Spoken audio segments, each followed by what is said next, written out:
So in this way, like if you study more, if you check, if you try to know what are the quality of the sangha and all the practices and what kind of sila they have and how much dedication they are doing by developing meditation, samadhi and vipassana, sila and the human qualities, and then when you start have knowledge about that, about them, they are about the Buddha disciple doing. Then we are our faith to start to increase more and more. Semakin Anda mempelajari dan mengenal murid-murid Sang Buddha, mengenal Sangha, semakin Anda akan mengetahui apa-apa saja yang Bhikkhu Sangha praktikkan, apa saja yang menjadi tanggung jawab, dan apa saja kualitas-kualitas yang bukan hanya Bhikkhu Sangha ya, tepatnya itu Arya Sangha atau Sangha para suciwan miliki. Apa saja latihan mereka dan apa saja kualitas mereka. Semakin Anda mempelajari dan mengetahui latihan-latihan dan karakter kualitas-kualitas mereka, para Arya Sangha, para Bhikkhu Sangha, maka semakin dalam keyakinan yang akan Anda miliki. So in this way, when you follow the Sangha, because you also not blindly following Sangha. Right? After knowing the quality of the Sangha, you have a faith, you also have a respect, naturally. That's why you are following Sangha. That's why you are taking refuge of Sangha. So this one also, of course, it will help you or in good place and getting more benefit, and also it will help you to live with heaven and all these things. Definitely will help you because that the refuge is very strong and it can lead you to that place. Anda juga tidak beriring pada Sangha tanpa alasan, kan? Melainkan karena Anda mempelajari dan mengamati tingkat tanduk para bhikkhu dan para Sangha. Ketika Anda melihat kualitas karakter pada bhikkhu dan Sangha, ya, semakin Anda ikuti, semakin Anda diarahkan, semakin Anda mendapat manfaat, maka semakin besar keyakinan Anda pada Bhikkhu Sangha. Nah, karena itulah ketika Anda memiliki keyakinan dan berlindung pada Bhikkhu Sangha, Anda berlindung kepada Sangha, maka Anda akan semakin mendapatkan manfaatnya karena berasosiasi dengan para bhikkhu-bhikkhu yang baik yang membantu mengarahkan Anda sesuai, bukan hanya sesuai ajaran yang mereka hafal, tapi juga yang mereka praktikkan. So this is the reason it's like taking refuge of Buddha and Sangha also not a simple thing. It's a really wonderful thing. Karena inilah dikatakan ketika Anda mengambil perlindungan pada Buddha dan Sangha, ini bukanlah hal yang sederhana, melainkan hal yang luar biasa. And also it said, when you look at one sutta, where they mentioned those who do dana to somebody who already started follow these three refuges can gain higher merit compared with those who don't follow the three refuges. Dikatakan juga kalau Anda berdana pada orang yang tidak mengambil tiga perlindungan dan Anda berdana kepada orang yang mengambil tiga perlindungan, maka Anda akan mendapatkan manfaat yang lebih apabila Anda berdana kepada orang yang mengambil tiga perlindungan. Even today, normally we should take three refuges, right? You always should say to the Sarvagaccham, Dhamma Sarvagaccham, Sangha Sarvagaccham. So it means like you have a right view that you know, like by following this Buddha and Sangha, it definitely helped me to attain enlightenment. Kenapa? Karena biasanya ketika Anda mengambil tiga perlindungan, ya, saya berlindung kepada Buddha, Dhamma, dan Sangha, paling tidak Anda sudah mengetahui, sudah memiliki pandangan yang benar dan mengetahui jalan yang benar, jalan yang membawa Anda kalau diikuti ke hal-hal yang baik, ke jalan menuju pembebasan. And no matter whatever teaching method you want to belief you see in this world, right? There are a lot of belief at the moment in the world. No matter what you see this or whatever belief, when you heard whatever belief, but you never feel, I won't take the refuge of that belief. Because you already have the right view. This teaching helped give happiness to me. This teaching helped me to attain enlightenment. That's why you are still following me. Apa yang dimaksud pandangan benar ketika Anda sudah mengambil perlindungan pada Buddha, Dhamma, dan Sangha, Anda sudah memiliki pandangan yang jelas sesuai Dhamma. Maka ketika ada orang yang mengajarkan hal-hal yang lain kepada Anda, misalnya membunuh itu tidak apa, mencuri itu tidak apa, dan lain sebagainya, Anda tidak akan mempercayai maupun mengikutinya, karena Anda sudah memiliki pandangan benar. Karena itulah ketika Anda mengambil 3 perlindungan, Anda sudah mendapat manfaat dari pandangan yang benar tersebut. Dan itulah kenapa tadi ketika orang berdana kepada yang memiliki 3 perlindungan itu manfaatnya lebih besar daripada berdana kepada orang yang tidak memiliki 3 perlindungan. So this is something you can, whenever you remind this is something you should happy about yourself. Why? You already take refuge from the Buddha Sangha. Jadi ini adalah salah satu hal yang perlu Anda ingat-ingat sering-sering, dan Anda perlu berbahagia ketika mengingatnya. Kenapa? Karena Anda sudah memiliki perlindungan pada Buddha, Dhamma, dan Sangha. Sudah tidak mudah dipengaruhi oleh ajaran-ajaran yang keliru atau yang membingungkan. And then after that, Buddha explained another 5 qualities, also which can give the benefit and which can cause you to go in heaven. Also, we can help you to live in the heaven. Also, can bring a lot of happiness and all the benefit and wonderful things we like. There are 5 kind of qualities, and all these qualities also help you to get the same benefit, just like which I explained earlier. Selain 3 jenis tindakan di atas yang dapat membawa Anda menuju kebahagiaan, membawa Anda menuju surga, yang mengarahkan Anda untuk mendapatkan hal-hal yang Anda harapkan, yang Anda inginkan, yang membawa Anda menuju kebaikan dan kebahagiaan. Ada juga 5 hal yang bisa Anda lakukan yang membawa ke arah yang sama. 5 jenis hadiah yang di sini diterjemahkan. Also, I say that these 5 are wonderful, one of greatest dharma, greatest offering, and that greatest offering appreciated by everyone. That greatest offering appreciated by all wise men, and also not only wise men, but many of the wise people they train that kind of offering. And also that offering costs to attain enlightenment as well as costs more in heaven and get all the benefit.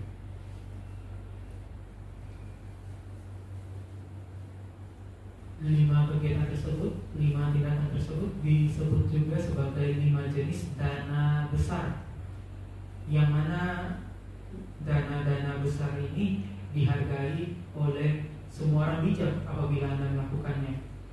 Dan bukan hanya dihargai oleh para bijak, melainkan para bijak juga akan melatih 5 jenis dana besar ini. Selain itu, 5 dana besar ini tentunya seperti tadi sudah dikatakan akan membawa Anda menuju hal-hal yang baik, menuju surga. Apakah 5 dana besar ini? The first one is restraint from killing. In Sinti, you observe Panapata Vedana Sikha Samadhi. By restraint from killing being, health also considered one of greatest dharma in the world.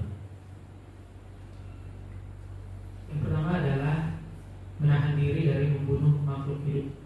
Ketika Anda menahan diri dari membunuh makhluk, maka itu adalah satu dana paling besar pertama, dana besar pertama. Let's say you pay attention to that. Why Normally, we always when we say like, offer, we mean like we are giving something, right? You know, when we came here, you offer some water, and all these things. You feel like this is how you recognize offering. But why? You know? Protect the first seal of the Panda seal. Also can consider the greatest offering in the world. Tadi ketika kami datang, Anda ada yang dana air dan lain sebagainya. Mungkin Anda merasa inilah cara berdana yang tepat.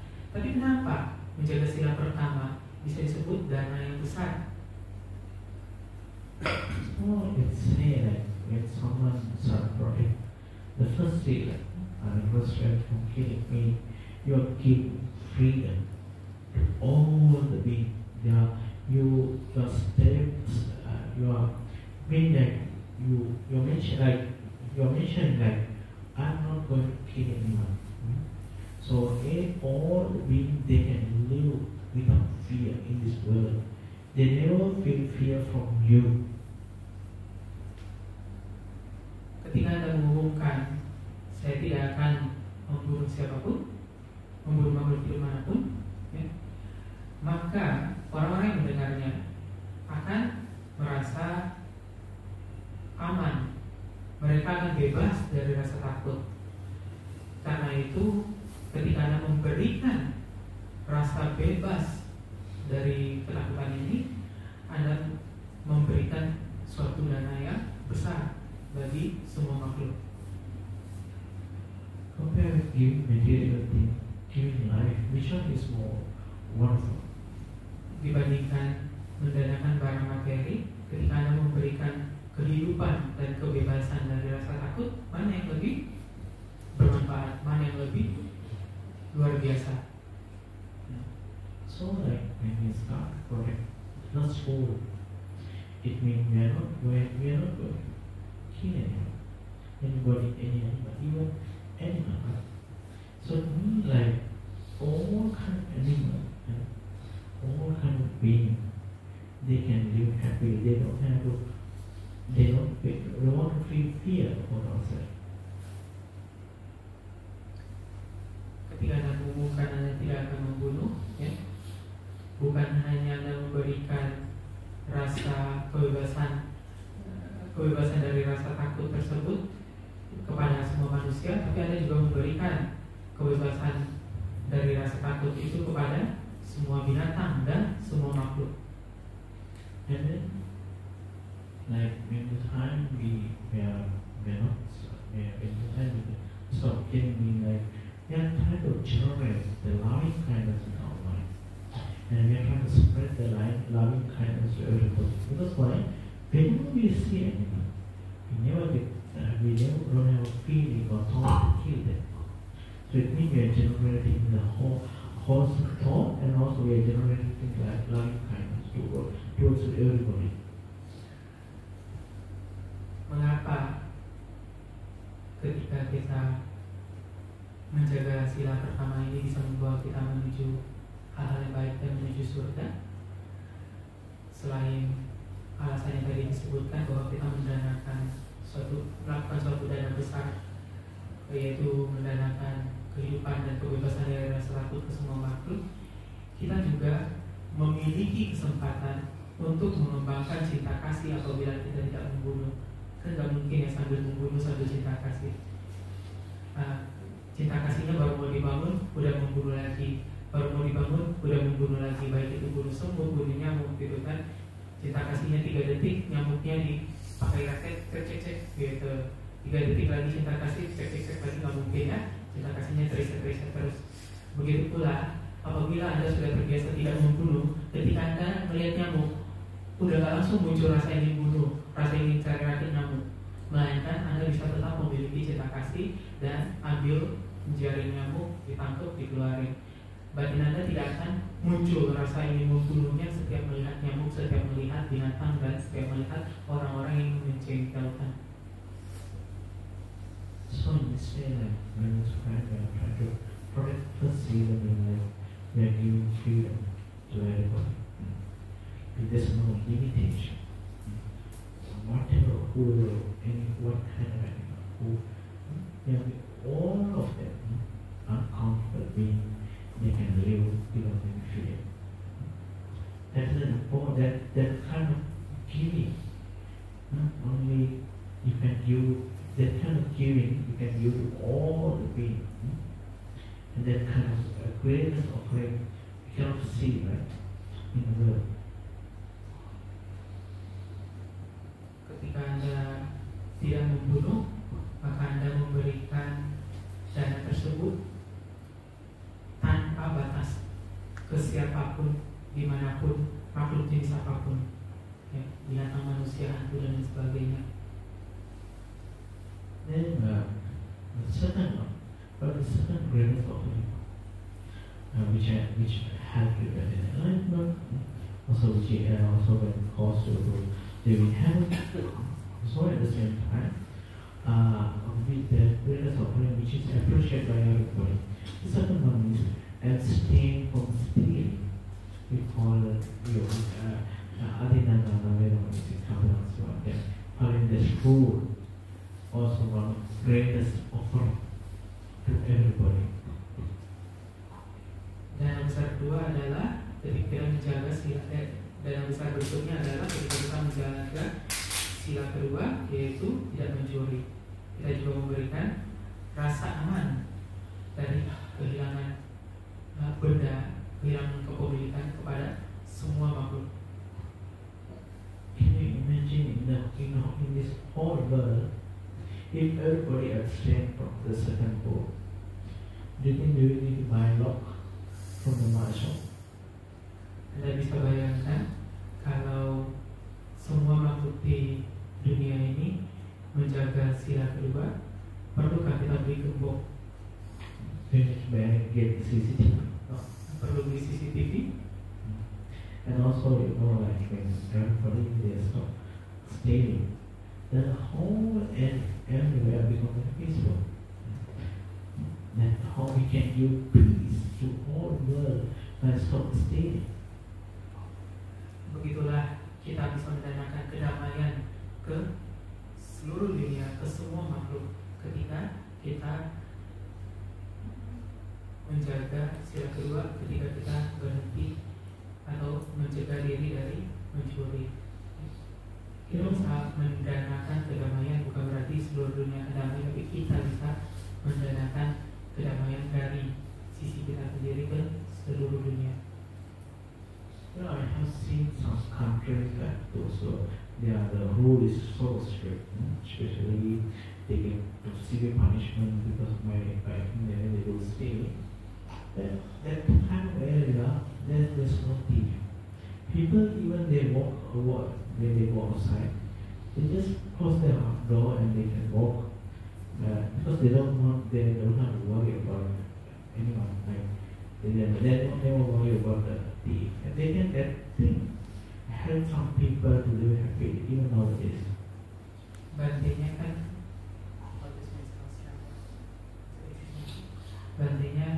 biasa di Australia.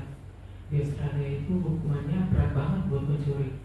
Kalau kita masuk penjara, semua KTP Anda, KK Anda, ijazah sertifikat sekolah Anda, sertifikat kerja Anda, semua dicabut.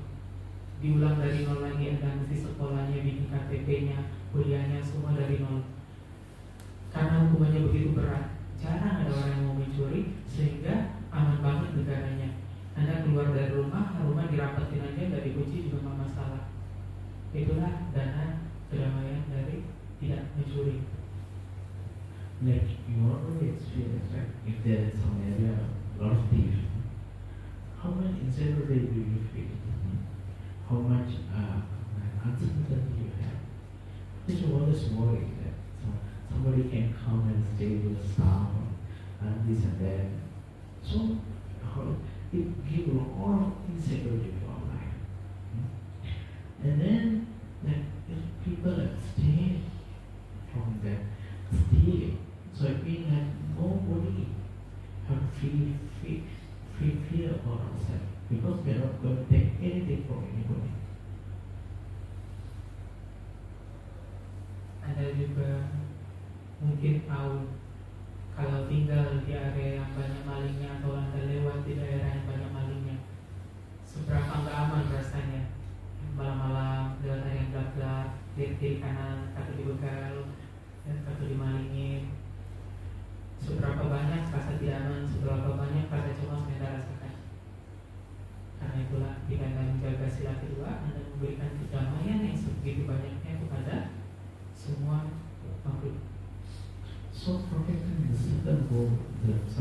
stealer.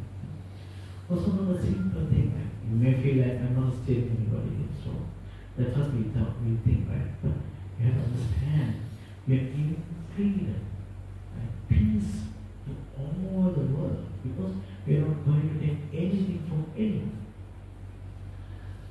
Jadi itulah pentingnya menjaga sila kedua. Mungkin sebagian dari Anda berpikir, lah saya itu nggak nyolong dari siapa-siapa, Bante, itu kan biasa, wajar. Tapi bukan itu poinnya. Poinnya itu Anda perlu sadar betapa banyak manfaat yang Anda berikan, betapa banyak kebebasan, betapa banyak rasa damai yang Anda danakan tiap harinya ke semua makhluk, karena Anda bertekad untuk tidak pernah mencuri dari siapapun. Anda perlu sadari betapa besar manfaatnya tersebut dan berbahagia atas sila yang sudah Anda jaga.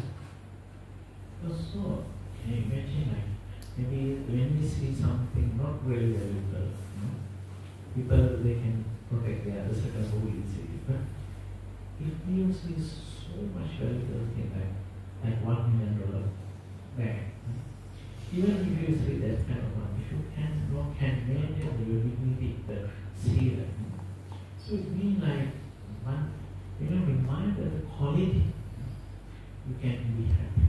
And not only that, even no matter how much valuable thing, if you don't take from anyone, then when you reflect that quality, definitely will have to born in heaven.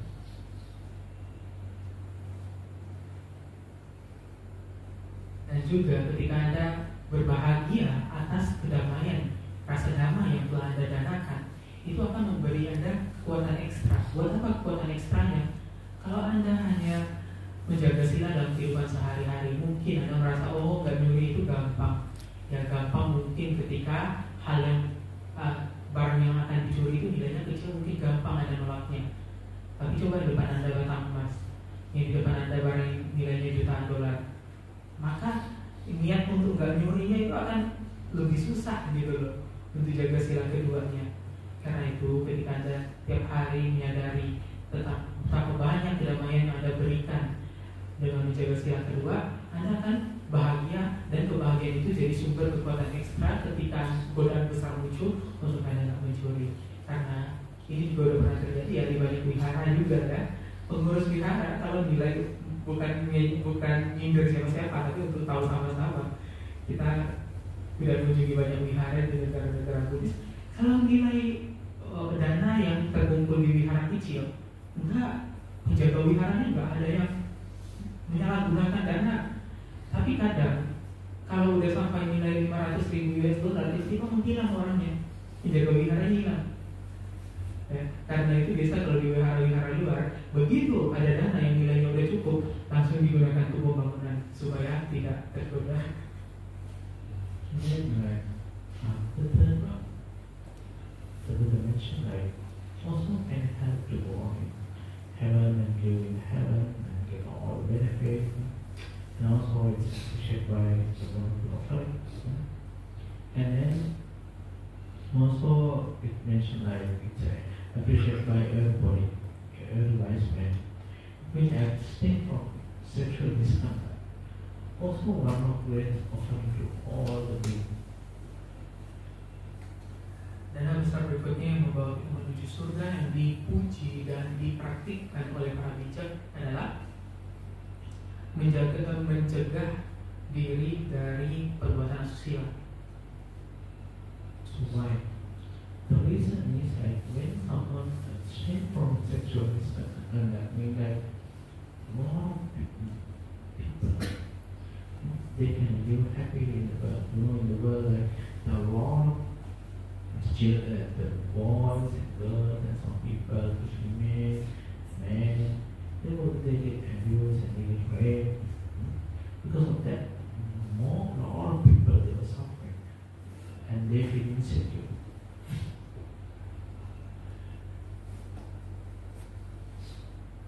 Mengapa ketika kita mencegah diri dari berbuat asusila itu merupakan suatu dana besar kasus-kasus pelecehan, pemerkosaan terhadap laki-laki maupun wanita, terhadap orang tua maupun anak muda. Can you imagine like when all the world people they abstain from sexual misconduct? So you don't have like most of people they can travel in the whatever way they want to go anytime, anywhere. They can walk and travel happily. Coba saya bayangkan apabila semua orang menjaga sila ketiga, ketika Anda mau jalan-jalan kemanapun, mau Anda laki, perempuan, jalan sendiri, jalan ramai-ramai, Anda anak muda, anak kecil, ataupun orang tua, Anda tidak akan perlu takut ya, akan kasus-kasus pelecehan maupun pemerkosaan dan lain sebagainya. And then the parents never have worry about their children. Dan bukan hanya Anda yang tidak perlu takut, orang tua Anda juga tidak perlu takut. Anak Anda sebagai orang tua juga tidak perlu takut kalau anak Anda jalan.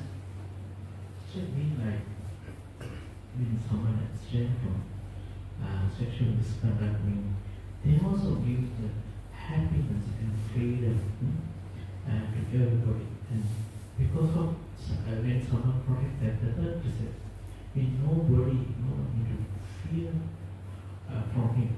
There's no fear arise from that person.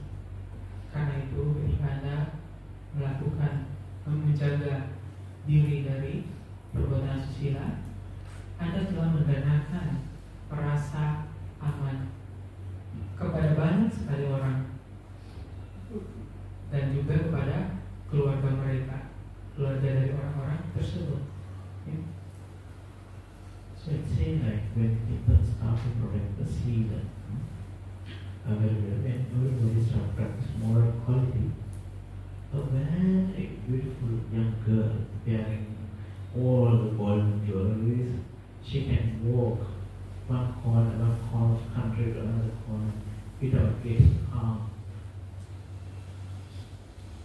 Apabila semua orang menjaga sila, mau cewek, anak muda, anak gadis secantik apapun, pakai perhiasan secantik apapun, janganlah dari ujung negara satu ke ujung negara lain. Karena ujung negara itu kan biasa terpencil ya. Mau jalan dari ujung ke ujung pun tetap aman, tanpa ada yang menyakiti.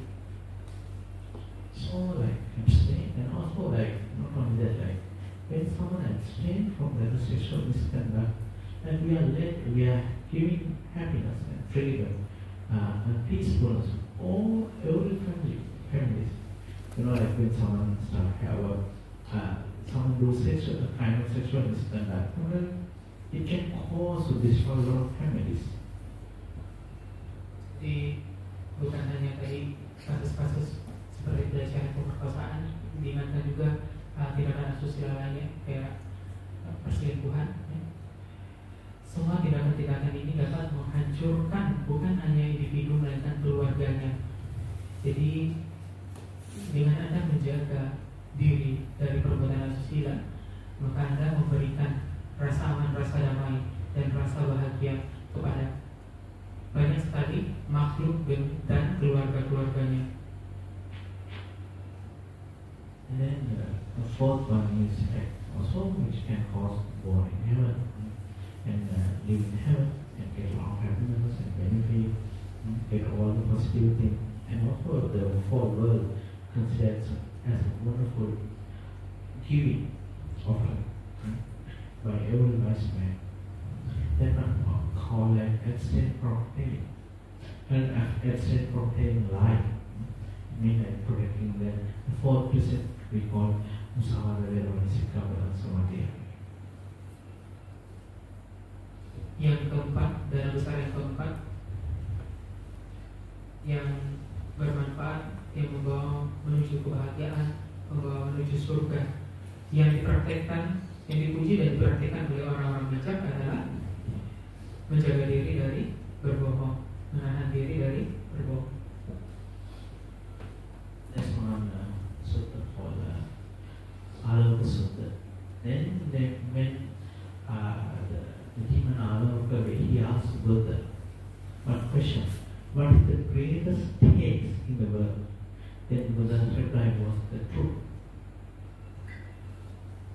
Di satu sutta yang namanya Alawaka Sutta, Alawaka itu nama seorang yang kaya, memiliki kekuatan yang sangat luar biasa.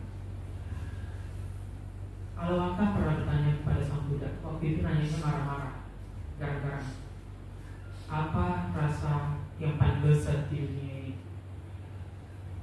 Sang Buddha mengatakan rasa yang paling lezat di dunia ini adalah kejujuran. Rasa dari kejujuran. Can you imagine all the world if they don't have life? You have to worry about anything.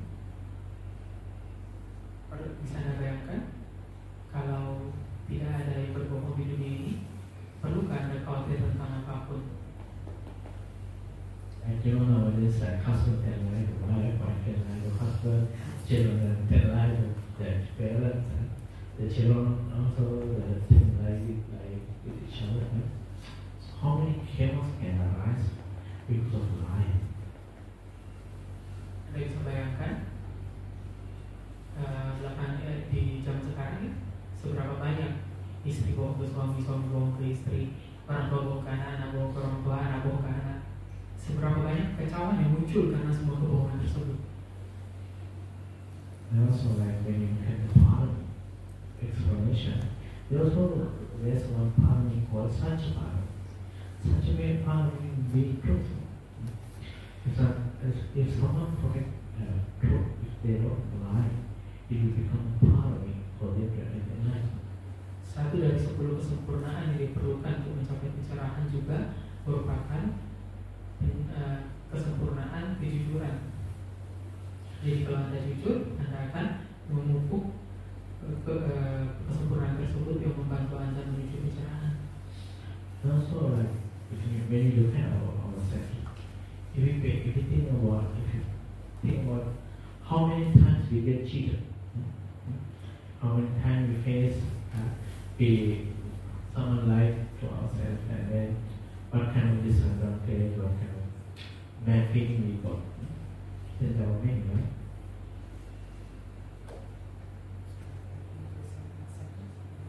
And we will get cheated many times.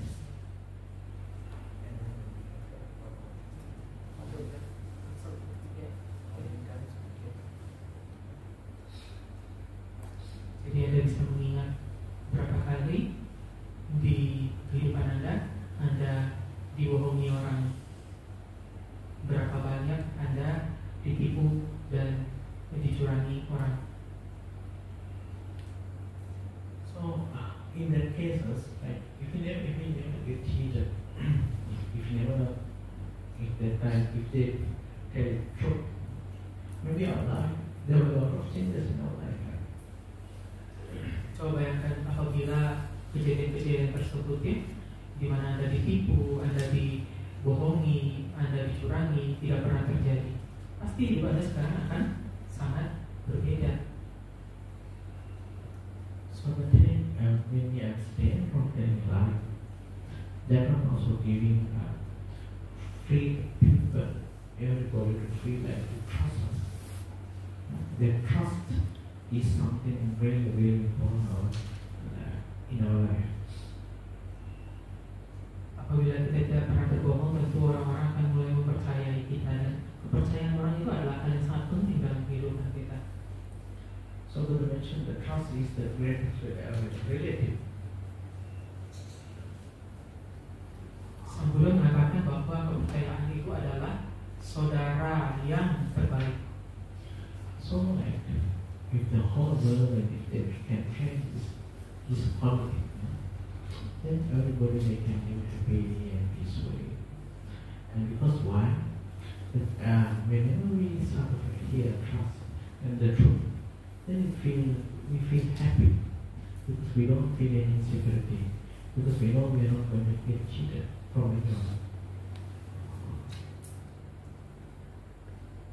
Apabila kita memiliki kepercayaan ini, maka hidup kita akan bahagia, hidup kita akan bebas dari kekhawatiran, karena kita tahu kita tidak akan ditipu atau dicurangi. So like abstain from lying, also not a simple thing. You are giving all the things to others. Karena itulah menjaga diri dari berbohong itu bukanlah hal yang sederhana, karena memberikan banyak sekali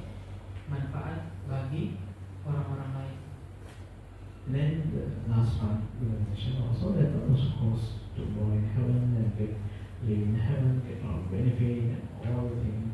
Also consider that one is one to offering by everybody. It means that the last one is abstain from taking liquor, like stopping taking intoxication, like Surami Macho. And also, when we have so observe Surami Macho all the time, that one also cause to get all this benefit. Jadi sebelum kita bahas yang terakhir, kita ulangi dulu tadi manfaat-manfaat dari Anda tidak berbohong, dari Anda menjaga diri untuk tidak berbohong ya.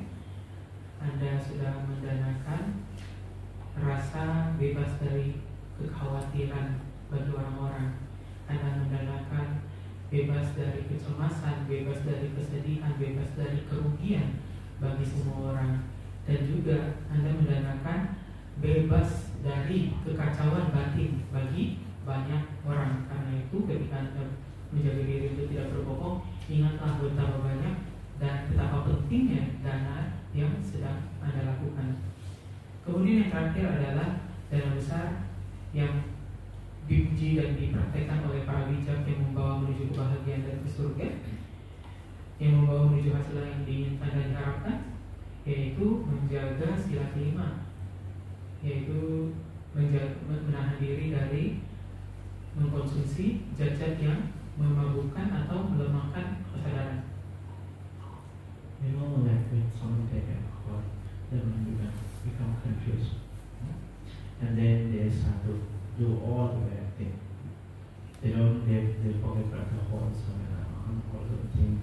They're destroying other people's happiness, peacefulness, and then especially when the mind gets confused, all the things get chance to arise in our mind. Then we can put down when someone's mind gets confused, they can do any kind of bad thing. Kemungkinan besar rata-rata orang di sini udah pernah ketemu orang mabuk ya. Ketika Anda ketemu orang mabuk gimana? Ya? Menghindar. Ya. Kenapa ini menghindar? Karena nggak bisa ditebak kan?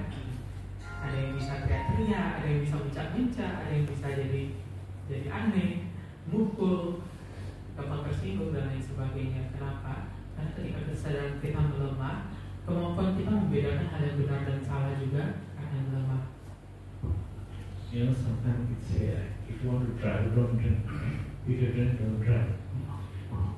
So why they say like that? Because you know, like, once you get drunk, once you get alcohol, then your mind becomes confused, and then it causes a lot of issues.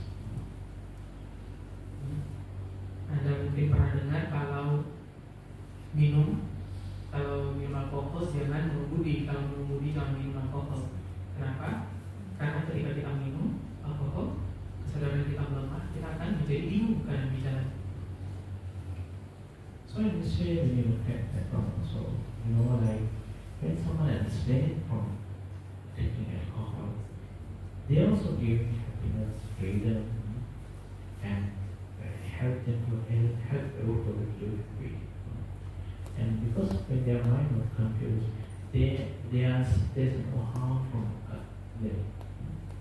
So it means like when someone protect the last person, also it will help them to live happy as well as to give peacefulness and happiness to everybody. Karena ini ketika Anda menjaga sila kelima, Anda bisa melihat ketika Anda nggak mabuk, kemungkinan Anda melakukan hal-hal yang buruk akan semakin kecil. Kemampuan Anda hilang kendali semakin kecil, sehingga Anda bisa hidup bahagia. Begitu pula Anda memberikan dana yang begitu besar bagi semua makhluk lain, karena Anda tidak memberikan mereka kebebasan dari rasa khawatir, rasa cemas.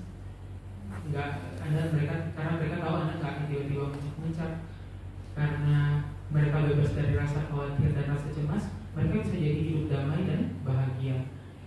Nah, karena itu dengan menjaga sila kelima, Anda akan menjamin kedamaian dan kebahagiaan diri Anda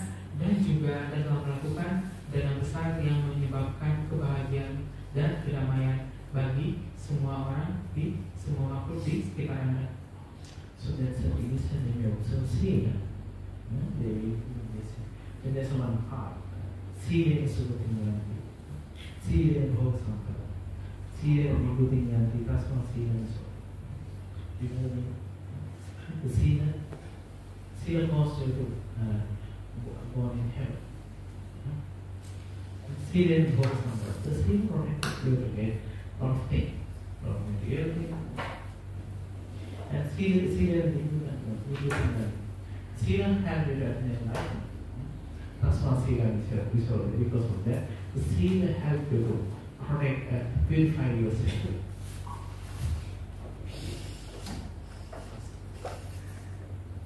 Karena itu dari semua manfaat yang telah disebutkan secara lebih mendetail tentang menjaga sila, betapa besarnya manfaat menjaga sila tersebut dituliskan di halaman belakang ini. Sirena Sugatinyanti, Sirena Bhogasampada, Sirena Vibhutinyanti, Tasma Silang Wiswaraye. Dengan merawat sila tercapailah alam bahagia yang sudah Sugatinyanti. Dengan merawat sila diperolehlah kekayaan lahir dan batin Bhogasampada.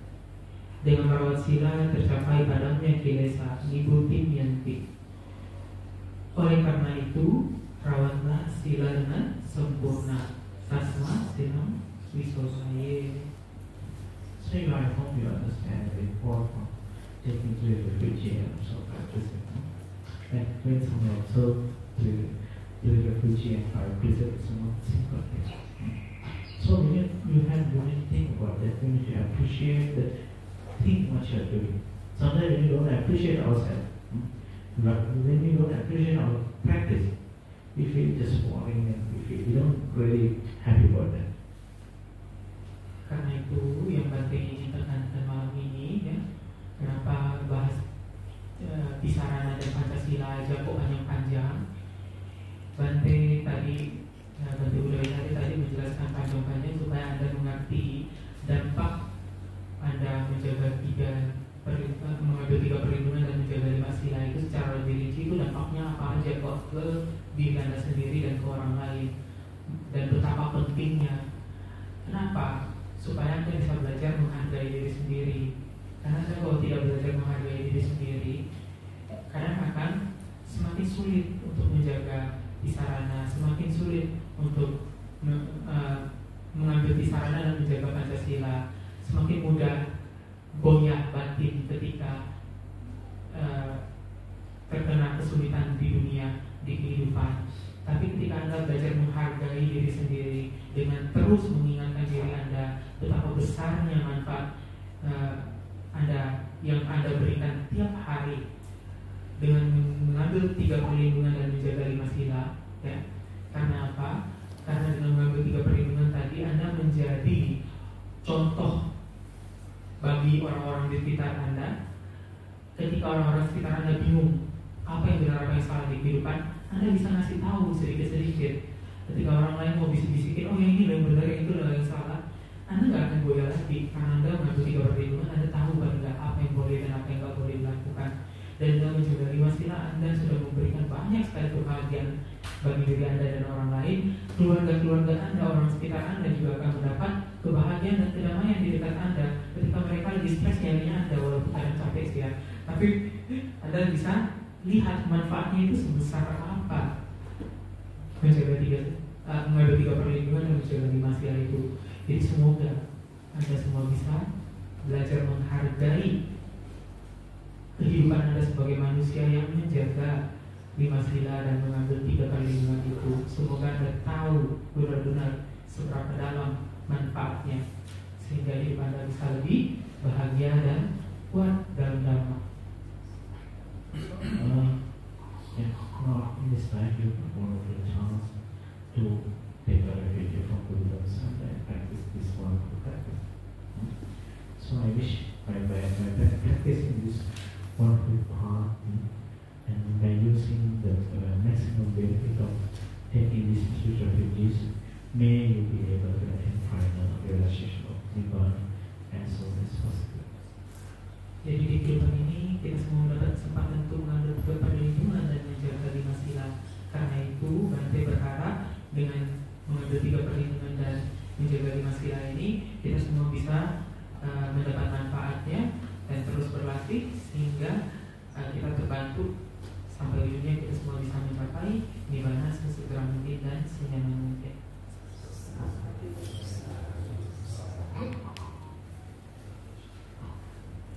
Kalau ada pertanyaan silakan kepada wakilnya, bisa ditanyakan.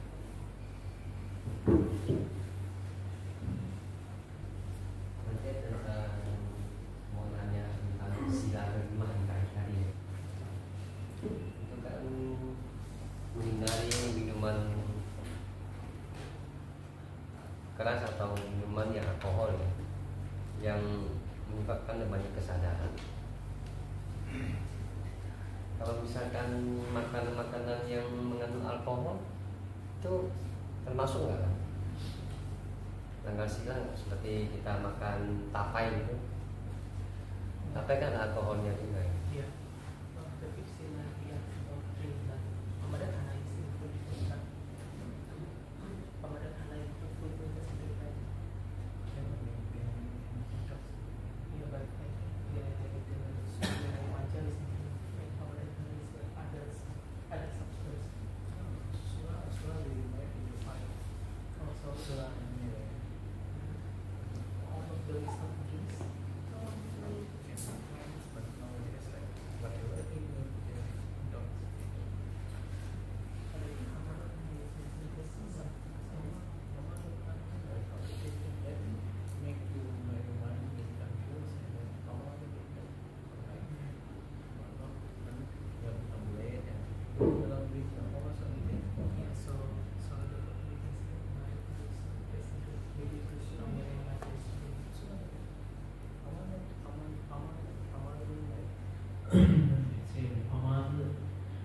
There are two different definitions of Pamala and Apamala. Pamala means like you dedicate your life to practice. Apamala means you are not doing that.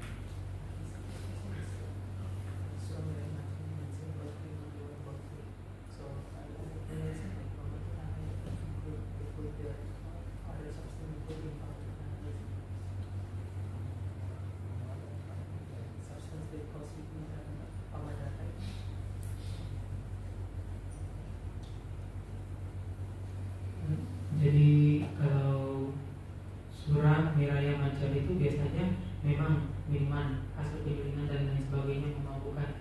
Tapi kalau anda lihat kata tempatnya pamadatana itu artinya yang menyebabkan kelengahan pamada. Pamada lawannya apamada. Apamada itu kalau anda punya sati atau kesadaran terus menerus. Jadi kalau anda nggak punya kesadaran, tidak punya sati, itu namanya pamada. Ketika anda menjadi lengah itu pamadatana ya. Jadi barang-barang yang anda konsumsi yang non minuman maupun non minuman, kalau dikonsumsi menyebabkan kelengahan, menyebabkan hilangnya kesadaran atau melemahnya kesadaran, itu masuk ke pamadatananya gitu. Di sila 5 surat niraya mancar pamadatananya zat-zat yang menyebabkan kelengahan, hilangnya kesadaran.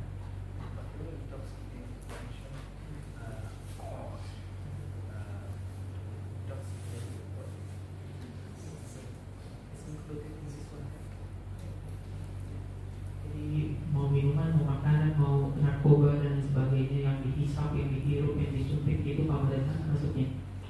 Jadi tidak boleh langgar sila. Ya kemarin saya juga sempat cari sih tentang kapai. Jadi contohnya cuka itu kan kadar alkoholnya juga beberapa persen, tapi setelah disuling itu tinggal 0, sekian. Karena alkohol dalam cuka itu berubah jadi asam. Sedangkan kalau kapai itu yang dijual di pasaran untuk bisa lembut kapainya, minimal kadar alkoholnya itu 4 sampai 8% ya kalau nggak salah. Karena itu kadar alkohol dalam kapai terlalu tinggi. Kalau misalnya kadar alkoholnya kayak 0,1 itu nggak masalah sih harusnya. Karena kalau 0,1 itu kan air 1 liter cuma 1 tetes. Alkohol sendiri nggak boleh ya sedikit apapun diminum diizinkan. Kalau dalam makanan atau dalam obat ya, kalau tidak tercium, tidak terlihat, tidak terasa itu boleh. Kalau alkoholnya sendiri untuk diminum, mau itu tahu rumput yang panjang itu, yang kalau dipegang bisa sakit itu, rumput yang ilalang itu, yang panjang itu, ujungnya kan lancip tuh. Kayak ujungnya yang lancip nyentuh alkohol lalu nyentuh ke lidah pun nggak boleh. Tapi kalau dalam makanan atau obat, selama tidak terlihat tercium terasa itu boleh. Karena itu biasa kalau di bawah 1% masih banyak menggunakan, atau di bawah 0,5. Karena 0,1% itu air 1 liter cuma 1 tetes, nggak akan tercium terlihat terasa begitu. Nah, selain dalam makanan atau obat dan dengan kandungan sangat kecil, itu nggak boleh. Tapi bukan berarti ayam marak boleh ya, karena ayam marak sengaja ditambah ciumnya, kalau dicium nggak jadi. Gitu. Maksudnya kalau orang kadang masak pakai wine atau apa, kita nggak tahu, gitu. Kita nggak tahu ada wine-nya, ya nggak tercium ke apa, kan juga makanan aja itu masalah. Gitu. Obat juga nggak boleh ya. Ya kalau nggak tercium terlihat ternyata nggak apa-apa. Kalau dia tahu Hmm. nggak boleh. What about medicine with alcohol?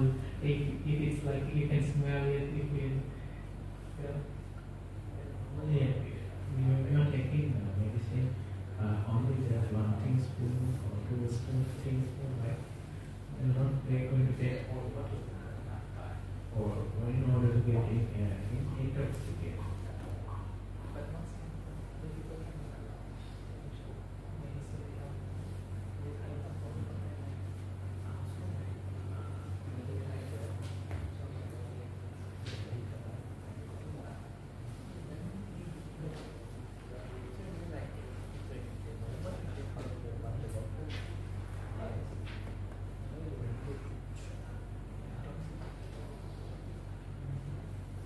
Biasa kalau ikuti alkohol sih nggak, kalau ikuti alkohol. Kalau ikuti dokter, ada dikasih obat yang bikin mabuk. Bukannya pada saat kita mau minum atau memakannya, kita kan udah punya kesadaran, kita tahu gitu. Tapi kita tahu ini untuk kesehatan. Karena kita makan untuk kesenangan gitu kan. Kalau zaman sang Buddha dulu kan belum ada gadget ya, belum ada handphone ya. Anak-anak kalau dalam sinar 5 kan dia kan menghilangkan kesadaran. Kalau handphone sekarang udah bisa menghilangkan kesadaran kayak kecanduan. Betul nggak? Anak-anak bisa kecanduan dari handphone yang di video-video yang kita lihat itu di Facebook atau apa itu. Sampai kalau nggak kasih HP dia berontak kayak gimana itu kan udah mungkin udah mengarah ke sana kan, kesadarannya sudah nggak ada, dia udah kecanduan gitu. Udah nggak? Itu kan nggak masalah.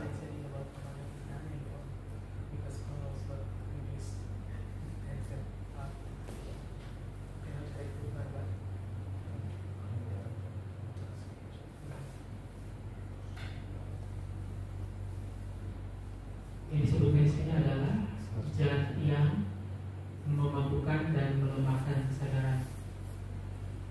Bukan HP. Kenapa? Karena kalau mau ditarik ke HP, kerjaan juga bisa melemahkan kesadaran kan? Lagi sibuk kerja, apa-apa nggak disadari, cuma kerjaan doang. Dan kadang kerjanya amburadul, kan lompat sana lompat sini pikiran kita.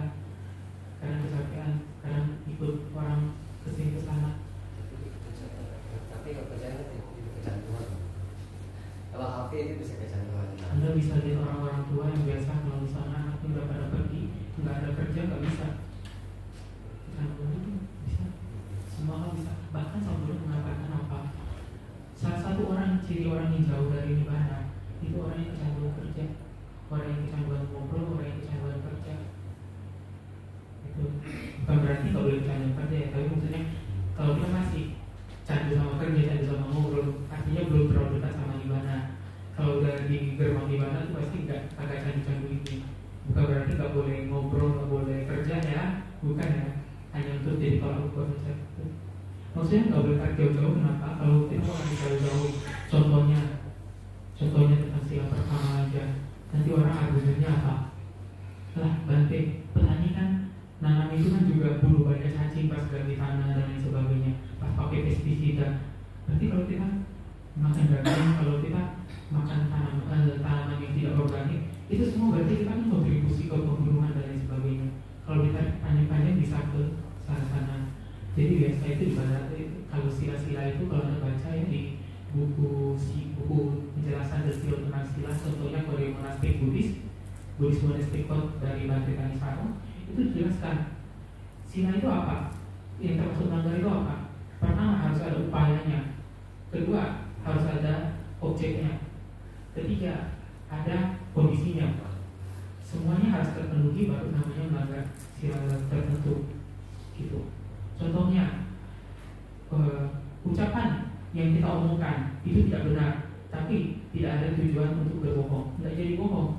Harus ada ucapan yang kita ucapkan itu tidak benar, kita tahu itu tidak benar, kita ucapkan untuk membohongi orang, itu baru jadi bohong.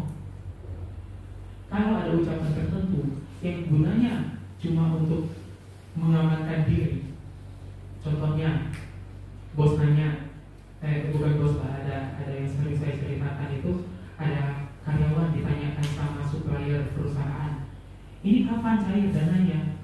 Karyawannya kan nggak bisa bilang bos nggak mau taken dana jadi nggak bisa cair, dia nggak bisa bilang gitu. Dia bilangnya apa? Nanti nunggu bos taken supaya dana cair ke supplier. Kenapa? Karena dia cari aman supaya nggak diserang bosnya sama nggak diserang supplier. Maka pada saat itu dia nggak berbohong, dia menunggu bos lagi taken, tapi dia nggak bilang bos nggak mau taken, dia nggak bilang kayak gitu kan. Karena itu dalam semua sila itu harus ada tolak ukurnya supaya nggak ditarik panjang-panjang. Kalau ditarik panjang-panjang semua jadi bohong, semua jadi pelanggaran sila pertama, membunuh dengan makan daging dan sebagainya. Karena itu untuk semua sila itu ada batasan-batasan yang jelas, termasuk untuk sila kelima batasannya adalah jajan yang dikonsumsi, bukan alat-alat atau kegiatan. Gitu. Judi aja nggak dimasukin ke Pancasila, padahal judi kan sangat mengganggu kesadaran dan merugikan. Tapi bukan berarti kalau tidak dimasukin ke Pancasila tidak dimasukin ke tempat lain. Ada di suka-suka lain sering disebutkan tentang betapa merusaknya judi, betapa merusaknya tindakan-tindakan tertentu yang tidak masuk ke Pancasila. Apa fungsi Pancasila? Supaya umat bisa ke surga, bisa ke alam balik, bisa lebih mengarah ke nirvana, tapi nggak kesusahan. Itu istilahnya standar minimum, gitu loh, standar minimum. Maka itu nggak ditambah-tambah banyak, gitu. Kalau mau ditambah boleh, tapi sambutan nggak mau pasang standar. Sambutan berusaha memasang standar yang semaksimal mungkin bisa disesuaikan, tapi orang masih bisa lakuin tanpa kesusahan. Jangan ngomong jauh-jauh, siang keempat aja masih banyak yang susah jawaban. Banyak ceritanya siang keempat susah. Berarti zaman 2005 tahun yang lalu sudah ada alkohol ya? Ada biku mabuk kok. Karena ada orang senang sama biku satu rumah dan ada satu sloki. Setelah satu kampung dikelilingi tumbang. Bandingnya kayaknya ngalahin naga atau ngalahin naga, jadi semua kayak satu rumah satu sloki udah habis.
yang melemahkan kesadaran, misalnya ya mau kasih contoh HP gitu kan, kita kasih contoh lain. Kalau sebagai dari anak pengusaha ada bisnis deal yang besar nih, ratusan juta, miliaran, profitnya 30-40% kan lumayan gitu ya. Sekali dealnya nggak dapet, marah-marah nggak? Muncul-muncul nggak? Gitu kan? Jadi bisnis deal aja bisa jadi hal yang menyebabkan pelanggaran sila lain, menyebabkan kelemahan kesadaran karena udah terlalu keserakahannya muncul, gitu kan?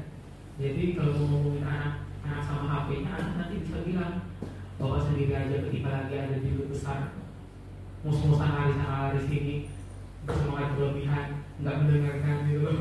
Biasanya kan dia kan kalau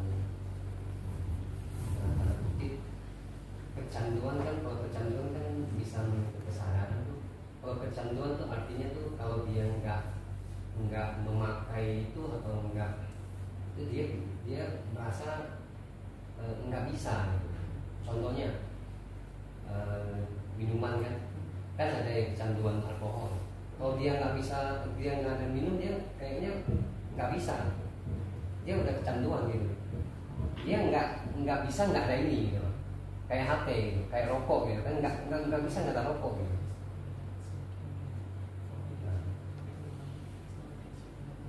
Judi juga bisa dilantai. Kan ada juga yang kecanduan judi. Dia kalau nggak bisa judi nggak ada judi nggak bisa gitu. Betul. Tapi saya coba baca nomor 5 terjemahannya. Aku bertekad melatih diri menghindari minuman memabukkan, hasil perjudian atau peragian yang menyebabkan lemahnya kesadaran. Dan juga dari pada tanah adalah zat-zat yang menyebabkan kelemahan kesadaran. Ada nggak kata kecanduan di sana? Nggak ada kan? Nggak ada kata kecanduan. Jadi ingat sila kelima itu bukan tentang kecanduan. Sila kelima itu tentang kelemahan kesadaran. Kenapa? Tadi Kakek Buddha Wihari juga barusan bilang, memang kalau hal yang tidak masuk dalam 5 sila ini, kalau dilakukan tidak baik, ya bagusnya dikurangi atau dicegah, cari cara diskusi sama anak. Main HP kebanyakan gak bagus, soalnya kamu jadi ini, gimana caranya, batasi ya berapa menit, sehari berapa kali pakai, sisa waktunya mau ngapain, nah diskusi sama anaknya gitu kan. Tapi kita perlu ingat sila kelima ini bukan tentang kecanduan. Sila kelima ini tentang zat-zat yang ketika dikonsumsi bisa melemahkan kesadaran atau menyebabkan kemabukan gitu. Itu bukan masuk ke ranah sila. Kalau candu bukan masuk ke ranah sila, melainkan ke ranah usaha kebajikan dan ketidakbajikan yang mana bisa kita cegah atau mencegah.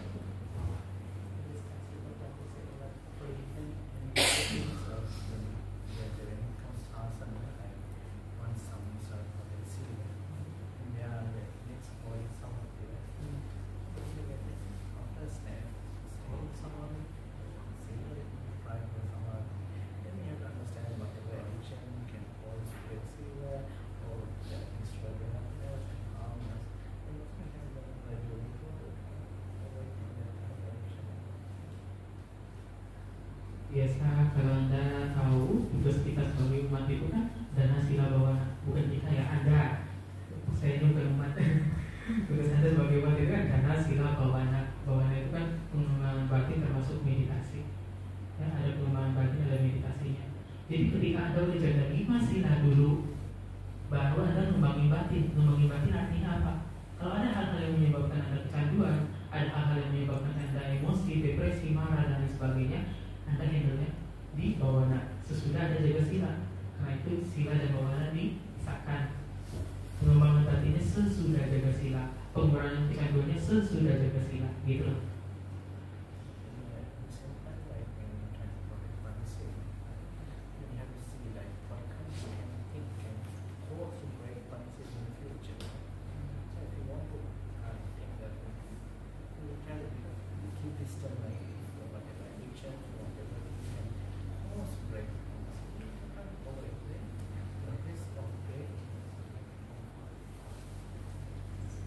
Ketika Anda sudah dalam sesi pengembangan batin, Anda akan semakin melihat apa aja sih tindakan sehari-hari saya. Kadang bikin saya tergoda untuk melanggar sila, dan pelan-pelan Anda bisa jauhi. Kenapa? Karena ketika Anda bisa menjaga Pancasila aja, itu udah jaminan yang cukup besar, menjamin kemungkinan yang cukup besar bahwa ketika Anda menikah Anda akan terakhir di alam surga, gitu. Jadi ketika Anda udah masuk bawana, Anda baru melembutkan lagi batin. Istilahnya sila itu kita bentuk barangnya, bawana itu kita polish, kita haluskan, kita sempurnakan, gitu. Sila itu bentuk dasarnya dulu. Kalau kita hanya bentuk dasar, kita mau menuntut bentuk dasarnya harus sempurna, harus bagus, kan salah ya. Development itu kan dari dasarnya dulu, baru casingnya, baru dipolish, baru disempurnakan, gitu. Sila itu dasarnya. Bagi dasarnya lagi dana, gitu. Pengembangan batin nanti akan membantu sila juga, membantu dana juga, tapi itu belakang, gitu.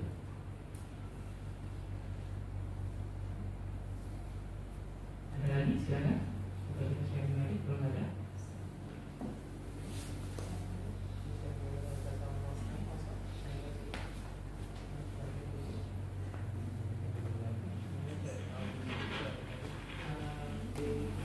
Desa mau dana dulu ya? Oh enggak, Jumat. So seniornya ada yang biasa diikuti atau sesuai bantinya? Oke, as you they follow.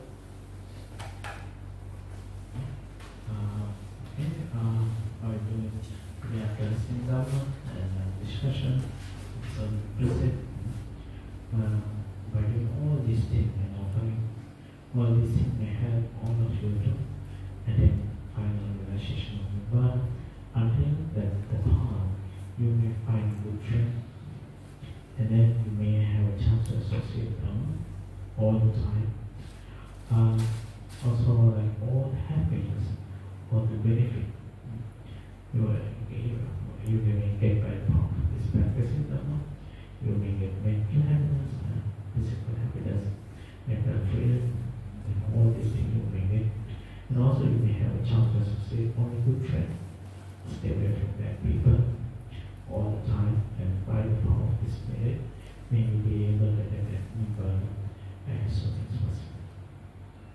Jadi penting mengatakan dalam ini sudah melakukan, ada sebagian yang melakukan dana, sebagian yang menjaga sila dan mendengar dhamma, ada juga yang diskusi, ya. Jadi kita juga semua dari meditasi singkat. Jadi dengan semua jasa kebajikan ini, semoga Anda bisa berasosiasi dengan teman-teman yang baik. Semoga Anda semua bisa mendapat manfaat dari kebajikan yang Anda lakukan malam ini. Semoga Anda semakin semangat berlatih, ya, karena asosiasi dengan teman-teman baik, semakin semangat berlatih sampai ujungnya. Semoga Anda mencapai nibbana sesegera mungkin dan senyaman mungkin.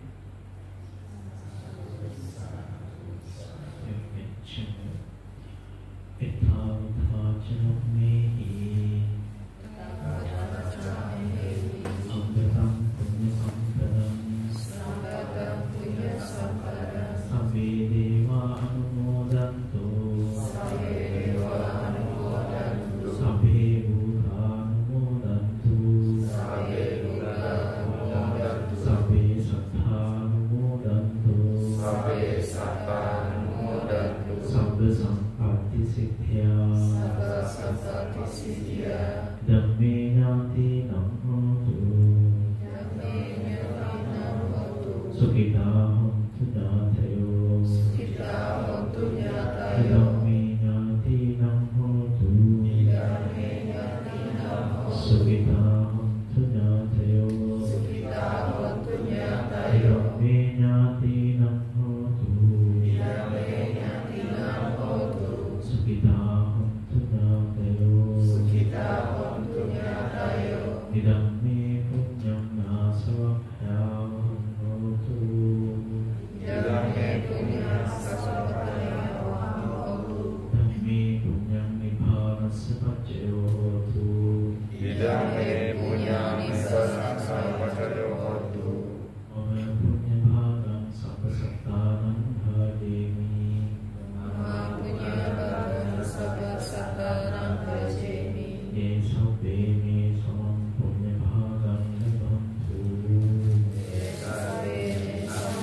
sabba devata sabba buddhanuභාවේන සදා සොත්ති භවන්තු භවතු sabba mangalam rakhantu sabba devata sabba